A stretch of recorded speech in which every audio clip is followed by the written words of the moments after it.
दुनिया के अंदर कोई देश ऐसा है, कोई मत, मजहब, संप्रदाय ऐसा है जो ये कह सकता हो कि उनकी उत्पत्ति भी इतनी पुरानी हुई हो? किसी के पास इतिहास नहीं।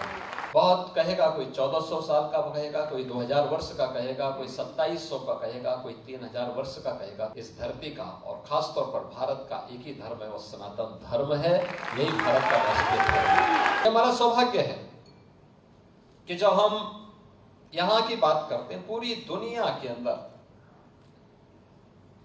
इस भूमि के प्रति लोगों के मन में अथाह आकर्षण है और लोग इस बात के प्रति उत्सुक रहते हैं। सचमुच प्रधानमंत्री जी जब बात विकास और विरासत की करते हैं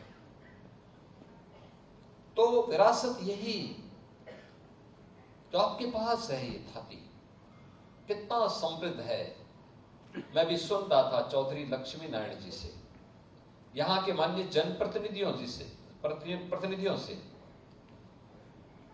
और मुझे प्रसन्नता है कि यहाँ के पूज्य संतों के साथ ब्रज तीर्थ विकास परिषद ने और यहाँ के जनप्रतिनिधियों ने इस बात का उल्लेख किया है कि भगवान श्री कृष्ण का 5251वां जन्मोत्सव का ये आयोजन इस बार इस भूमि में इस आयोजन के साथ हम जोड़ने जा रहे हैं।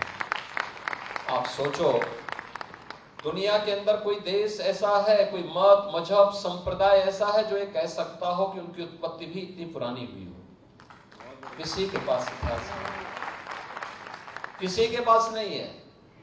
बहुत कहेगा, कोई 1400 साल का कहेगा, कोई 2000 वर्ष का कहेगा, कोई 2700 का कहेगा, कोई 3000 वर्ष का कहेगा। 3000 वर्ष पुराना दुनिया के अंदर कोई सेक्ट, कोई संप्रदाय, कोई मत और मजहब अपने आप को उससे पुराना नहीं बता सकता।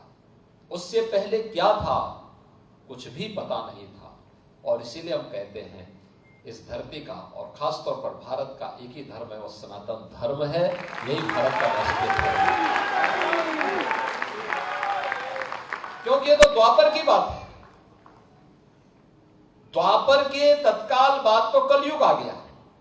द्वापर के अंत में एक लंबे समय तक प्रभु की लीला का एहसास इस देशवासियों को प्राप्त हुआ था। उसकी कृपा दृष्टि इस देश पर पड़ी थी, सनातन धर्मावलंबियों पर पड़ी थी। पूरी दुनिया में केवल सनातन ही सनातन धर्मावलंबी थे।